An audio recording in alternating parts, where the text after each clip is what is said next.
আহসান মঞ্জিল থেকে ৬০ গম্বুজ মসজিদ রয়েছে প্রাচীন সব প্রাগৈতিহাসিক যে স্থাপনাগুলো ছিল সেই স্থাপনাগুলো রয়েছে এবং প্রত্যেকটি স্থাপনা আসলে তৈরি করা হয়েছে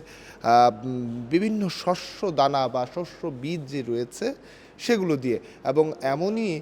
একটি প্রদর্শনী কিন্তু রাজধানীর শাহবাগে জাতীয় জাদুঘরে অনুষ্ঠিত হয়েছে এবং যে সব শিল্পকলার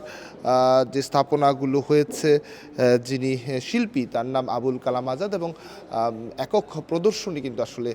জাতীয় জাদুঘরের নিচতলায় অনুষ্ঠিত হচ্ছে এবং আমরা আপনাদের আজকে ঘুরে ঘুরে আসলে দেখাবো ঠিক কোন কোন স্থাপনাগুলো আসলে শিল্পীর যে ছবির মাধ্যমে উঠে এসেছে এবং সেই ছবিগুলো যেভাবে বানিয়েছে আপনারা দেখতে পাচ্ছেন যে যেখানে বিভিন্ন শস্যদানা লাউ করলা আর সহ বিভিন্ন শস্য দানার আসলে যে বীজগুলো রয়েছে এবং শস্য দানা রয়েছে সেগুলো দিয়ে প্রত্যেকটি ছবি কিন্তু আসলে নির্মাণ করা হয়েছে বানানো হয়েছে এবং আমরা সবশেষে আপনারা শিল্পীর সঙ্গে কথা বলবার চেষ্টা করব মূলত যদি বলা যায় মূলত বীজের ঐতিহ্য তারা মূলত তুলে ধরবার চেষ্টা করেছে বিভিন্ন স্থাপনার মধ্য দিয়ে স্থাপনাগুলো যেমন প্রাচীন পুরাতন ঠিক তেমনিভাবে বীজের যে পরিচিতিটি হয়তো বা সেটিও তুলে ধরবার চেষ্টা করেছে এবং আমরা লক্ষ্য করছি যে যে ছবিগুলো আপনারা দেখেছেন ঠিক সেই ছবিগুলোতে কি কি বীজ দিয়ে আসলে বানানো হয়েছে সেই বীজগুলোও কিন্তু এখানে রয়েছে আমরা যদি একটু দেখাতে চাই সেই যে বীজগুলো আসলে এই ছবিতে ব্যবহার করা হয়েছে সেখানে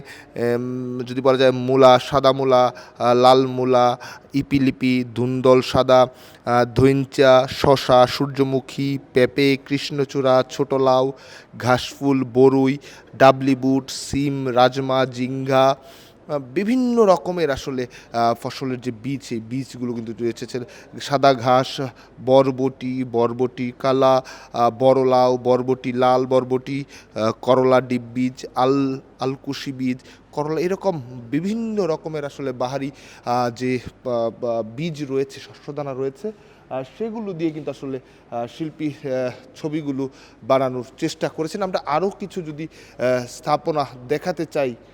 আরও কিছু যদি স্থাপনা আপনাদের দেখাতে চাই সেগুলো আমরা আপনাদের আসলে একটু ঘুরে ঘুরে আসলে এবং আমরা যদি দেখি আবারও যে শস্য দানাগুলো দেখেছেন সেই শস্য দানাগুলোর কিন্তু দেখতে পাচ্ছেন এবং ঢাকা বিশ্ববিদ্যালয়ের কার্জন হল সেটিও কিন্তু আসলে তার যে চিত্রকলা তার যে শিল্পকলা সেই শিল্পকলার ছবিতে কিন্তু স্থান পেয়েছে এছাড়া আপনারা দেখছেন কিন্তু ননগোলা মসজিদ এর বাইরেও যদি দেখেন আরও একটি স্থাপনা যে স্থাপনাটি কিন্তু সোনারগাঁও নারায়ণগঞ্জের যে সোনারগাঁ রয়েছে সেটি কিন্তু বীজের মধ্য দিয়ে আসলে তিনি দেখানোর চেষ্টা করেছেন এবং যে কথাটি তিনি বলবার আমরা লক্ষ্য করেছি ঘুরে ঘুরে বিভিন্ন জাতের শস্য দানার বীজের পরিচিতিও কিন্তু আসলে তিনি করিয়ে দেবার চেষ্টা করেছেন এছাড়া নগর পরিকল্পনার বিষয়ে তিনি কিন্তু আসলে যেটিকে বলছিলেন তারা সিটি বিউটিফিকেশন কার্যক্রমের প্রস্তাবনাও কিন্তু দিয়েছিলেন সাবেক প্রধানমন্ত্রী বেগম খালেদা জিয়া যখন প্রধানমন্ত্রী ছিলেন তখন তিনি তাকে আসলে সেই প্রস্তাবনাগুলো দিয়েছিলেন এবং এটি প্রকল্প কিন্তু তিনি আসলে শুরু করেছিলেন এবং এইগুলো বলছিলাম আমরা একটু সেই শিল্পীর সঙ্গে একটু কথা বলতে চাই যে শিল্পীর সঙ্গে একটু কথা বলতে চাই যে এই যে শিল্পকর্মগুলো আপনি করেছেন এবং এগুলো আসলে কি কারণে করেছেন এবং লক্ষ্যটি কী ছিল এদিকে এই কাজগুলো করা হয়েছে আসলে নিজের ইচ্ছা থেকে কিছু কীভাবে করা যায় মানে কীভাবে নতুন কিছু জিনিস প্রকাশ করা যায় মানুষের সামনে তুলে ধরা যায় এই পরিকল্পনা নিয়ে ঢাকা সিটি বিউটিফিকেশন কার্যক্রম প্রধানমন্ত্রী বেগম খালেদা জিয়া যেসব ক্ষমতায় ছিল তখন আমি একটা প্রস্তাব ওখানে উপস্থাপন করি তারপরে এটা কার্যক্রম শুরু হয় মরহুম আমাদের ডক্টর কামাল সিদ্দিকী স্যার এটা সহযোগিতা করছে তারপর এটা আমরা বিভিন্নভাবে বিভিন্ন বড় বড় কোম্পানি এটা করছি এবং একটা প্রতিযোগিতা ছিল ঢাকা শহরটাকে সাজানোর জন্য একটা প্রতিযোগিতা ছিল আমরা প্রায় 10-12 বছর এটা করছি এর পরবর্তীতে আর এটা রাখে নাই এটা নোংরা হয়ে গেছে ধ্বংস হয়ে গেছে পরবর্তী চিন্তা করেন যে নতুন কী করা যায় থেকে তখন আবার এই বীজ দিয়ে এটা কিছু করা যায় কিনা নতুনত্ব কিছু আনা যায় কিনা এটাই তখন আমার এই পরিকল্পনা নিয়ে কাজ করা এটা নগরে আসলে কীরকম প্রভাব ফেলবে বা কীরকম নগর আসলে গোছানো সম্ভব এই শস্য দানা বা বীজগুলো এটা দিয়ে নগর সৌন্দর্যবর্ধন না এটা আমাদের পুরাতন যেই স্থাপনাগুলো হারিয়ে যাচ্ছে বা মিটে যাচ্ছে অনেকে এটা চিনে না পরিচিতি নাই এটাকে তুলে ধরা এবং বর্তমান যে সমাজটা আছে সমাজটা যেন চিনতে পারে আমাদের দেশে যে পুরানো যে স্থাপনাগুলো ছিল এটাকে তুলে ধরার জন্য এটা নগর সৌন্দর্য বর্ধনের সাথে এটা কোনো সম্পর্ক না। বীজগুলো এনেছেন এগুলো কেন? বীজ দিয়ে করা হয়েছে এটা নতুনত্ব। বেশিরভাগ টেরাকোটা দিয়ে যে আপনার বিভিন্ন টাইলস দিয়ে বিভিন্ন পোড়ামাটি দিয়ে কাজ করে, এটা দিয়ে আজ পর্যন্ত কেউ করে নাই। এখান থেকে এই আইডিয়া থেকে নিচ্ছি। আমাদের বিচের ভিতরে সৌন্দর্য রং কালার এবং যে এটা দিয়ে কতগুলি ধাঁচ আছে, যেমন গোল লম্বা কালো চারকোনা, এক একটার এক এক রকম সে আকৃতি, সেটা আকৃতি এখানে ন্যাচারাল কালার। আমরা এখানে অন্য কোনো বাইরের কোনো কিছু ব্যবহার করি নাই। শুধু বিচের যে কালারটা, এই কালারটা তুলে ধরা হয়েছে যেন আমাদের জাতি দেখতে পারে, আমার দেশের মানুষ দেখতে পারে। এবং এই যে কথাগুলো বলছিলেন আমরা যদি একটু বলি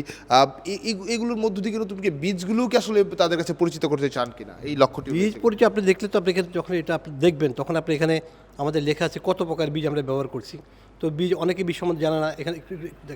ডিসপ্লে করেন এই বীজটার সম্বন্ধে এখানে অনেকে আমরা জানে না। আমরা খাবার খাই, সবজি ফল বিভিন্ন জিনিস আমরা খাবার দাবার করি, কিন্তু আসলে আমি যে কোন ফলের কী জিনিসটা খাচ্ছি, এই বীজটা আমি ফেলে দিচ্ছি।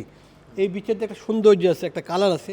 এটাকে আমার এখানে মেইন জিনিস আমরা এখানে তুলে ধরা হয়েছে। আমরা বীজগুলো দেখেছি আসলে, এই বীজগুলো বিভিন্ন ভারী রকমের বীজ রয়েছে, বিভিন্ন রকমের বীজগুলো রয়েছে। এই বীজগুলো প্রদর্শনী আলাদা করে করেছেন, মানে এই বীজগুলো দিয়ে কি আপনারা এই স্থাপনা বা এই স্থাপনা জি এই বীজ এই হুবহু বীজ, কোনো রং ব্যবহার করা নেই, কোনো অন্য কিছু না, হুবহু যে বীজটা এখানে আছে আমরা এটাই ব্যবহার করছি। এই প্রদর্শনটি করলেন, নতুন কোনো বার্তা দিতে চান কিনা? নতুন বার্তা আরও কিছু আসবে ইনশাল্লাহ, সামনের দিকে আমি আরও নতুন কিছু নিয়ে আসবো যেটা কেউ করে নাই। সামনের দিকে আরও নতুন কিছু আসবে, আল্লাহ যদি তৌফিক দেয়। ধন্যবাদ। আপনারা শুনছিলেন একজন শিল্পীর সঙ্গে কথা বলছিলাম, যার একক প্রদর্শনী কিন্তু জাতীয় জাদুঘরের নিচতলায় সেটি কিন্তু হচ্ছে, এবং আমরা তার বিভিন্ন যে প্রদর্শনী চিত্রকর্ম প্রদর্শনী করেছেন সেই প্রদর্শনীগুলো আমরা দেখানোর চেষ্টা করেছি। দর্শক, এই ছিল জাতীয় জাদুঘরের সামনে থেকে একক চিত্র প্রদর্শনীর সর্বশেষ তথ্য। পরবর্তী আপডেট পেতে দেশ রূপান্তরের সঙ্গেই থাকুন।